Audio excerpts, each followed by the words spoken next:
Welcome to Election Watch. In a fortnight, Nigerians will finally exercise their voting rights by electing new representatives across the Federation. The International Conference Center Abuja, therefore, was the venue for the 2023 presidential debate.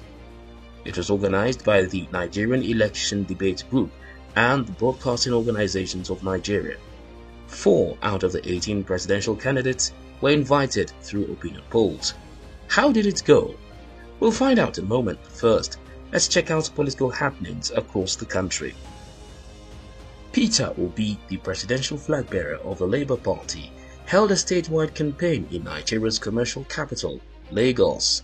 From the economic hub of Alaba to the Tafawa Balewa Square, Obi's message was simple and clear. A new Nigeria is a task that must be achieved. A factor endowment that can make it a great nation. We're blessed with natural resources. We're blessed with human capital that if you train and develop can change the world. Without training, they are changing the world. Asiwaju Bola Ahmed Tinubu, the presidential candidate of the All Progressives Congress APC, toured the states of Katsina, Kogi and Sokoto. He canvassed for support and votes, promising to drive agriculture and solid minerals investment in those climes. We want to win the election. Imensa. And since that one will come forth, we seek your blessing and endorsement.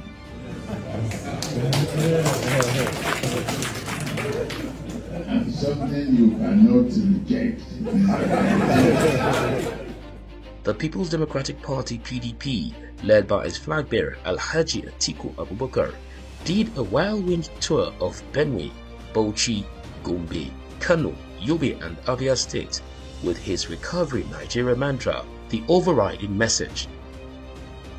I have also pledged that the petroleum resources that has been discovered between Bauchi and Gombe will be exploited and brought back to the benefit of the people. I have also pledged to make sure that our young men and women receive loans to set up their own small and medium enterprises for self-employment. Omoyele Sowore, the presidential hopeful of the African Action Congress, said Nigeria can only achieve lasting development through honest political reform. He said this at a public hearing on the Electoral Act 2022 held at the National Assembly, Abuja. The Electoral Act has some lacunae that has been exploited by the judiciary. We are all aware that even though the portal for electoral processes have been closed, courts are still giving conflicting judgments regarding candidates in this election. The Electoral Act that also empowers INEC to become a major decision maker for parties is not a democratic electoral act. I also want to say that the Senate should look directly into how to curb INEC power to deregister parties. And this will shut out very serious ideological parties, and we are afraid that if they are allowed to do that, some of our parties might become victims of this excellent but draconian power of INEC.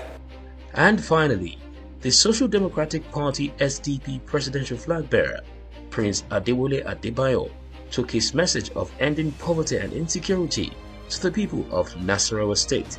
He was speaking at the palace of the Emir of Lafia, His Highness Sidi Bage. You know, we want development in this country. We want truth and justice. But it's essential to maintain peace, because peace is good for all of us. If there is violence, disturbance, it affects the common people more. The politicians are friends, they will not kill each other. So do what you can to see that you listen to the message, you maintain your peace. In the end, in the privacy of the polling booth, you are going to make your choice. So don't join in any disagreement, don't join in any fights, don't join in any hate or violence. And now, back to where we started, the 2023 presidential debate held in Abuja. While organizers of the event had billed 4 candidates to appear, only one showed up: Senator Rabiu Musa Kwankwaso, the presidential candidate of the New Nigeria People's Party (NNPP). The former Kano governor, deputy speaker, senator and one-time federal minister promised to use Nigeria's rich human and natural resources to protect, project, and ensure national prosperity, unity, and progress.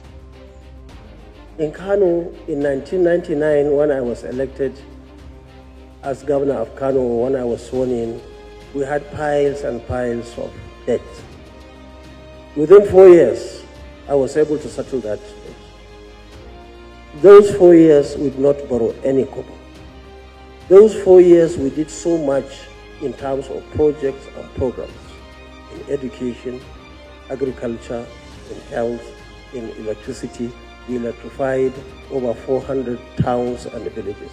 In fact, when we left government, even when I went back 8 years after, I could do only very little because most, if not all, the towns and the villages were being electrified in Kano.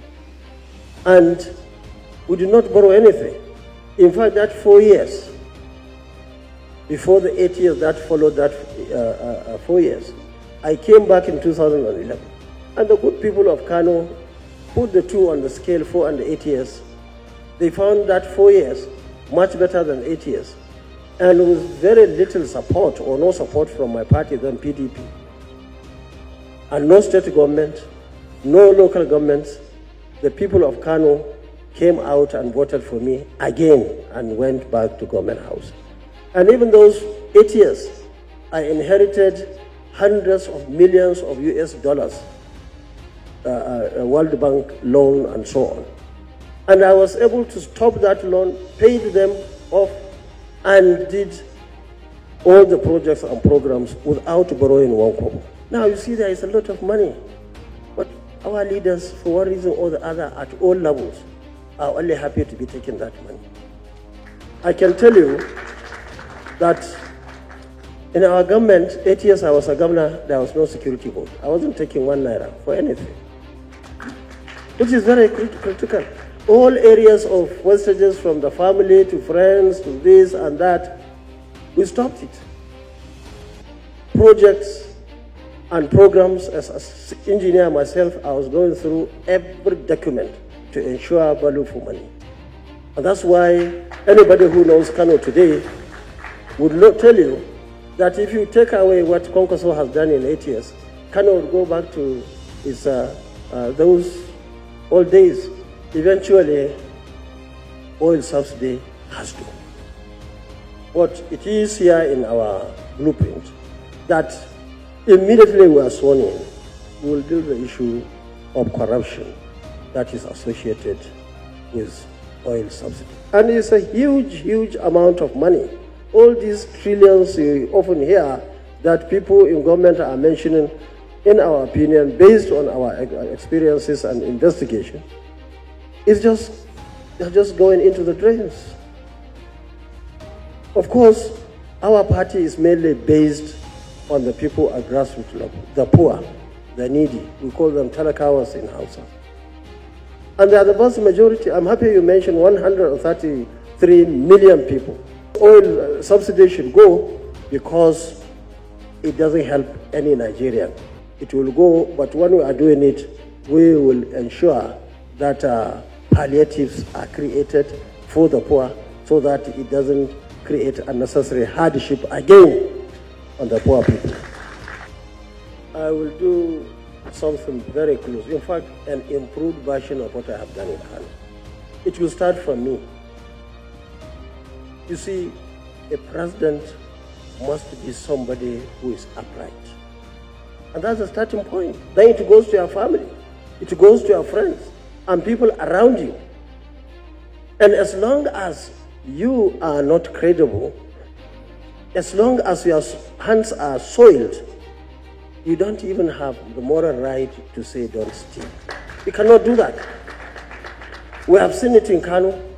When we started, everybody, as a former civil servant myself for 17 years in Kano, if you are good, you mean business, all the civil servants, no matter good or bad before you came, they will stand up. They are flexible, civil servants are flexible at all levels, even at national level. I was here as Deputy Speaker. I worked coincidentally in this ICC. I was in the Ministry of Defense. All our civil servants will look at you and take cue from you. So, President must be upright, and that's the starting point, and it goes down from the palace or the villa, and then it goes around even to the messenger, that's the civil service. And of course, you have to keep your eyes, you have to have a common, at least knowledge of what is happening. I'm happy that out of the four of us that you invited is only Rabiu Kwankwaso, who has the capacity to look at any document to say this is wrong and this is right. Being an engineer who has been on site all my life, for 70 years, I've been standing on various sites, not only in Kano, but in many parts of northern Nigeria. I'm happy also to see Rabiu Kwankwaso is the only candidate today out of the four you invited who has defense knowledge. And don't forget, this job is called President and Commander-in-Chief. Commander-in-Chief is somebody who should know about the military and other security issues. And coincidentally, it's only Rabiu Kwankwaso who has that experience. Now, once you are doing well, you plug all the leakages, the wastages, I can tell you there is so much money. And I challenge anybody in this country, either those who are holding positions now or those who have done in the past, to come and talk to me and tell them where the money is. There is so much money that the money is good enough to cater for all of us. So much is happening, and of course the clock continues to tick. We'll continue to give you all the happenings in Nigeria's political scene ahead of the election season. Simply like, subscribe and share this channel, not forgetting our social media handles and website www.von.gov.ng. Till next time, it's bye for now.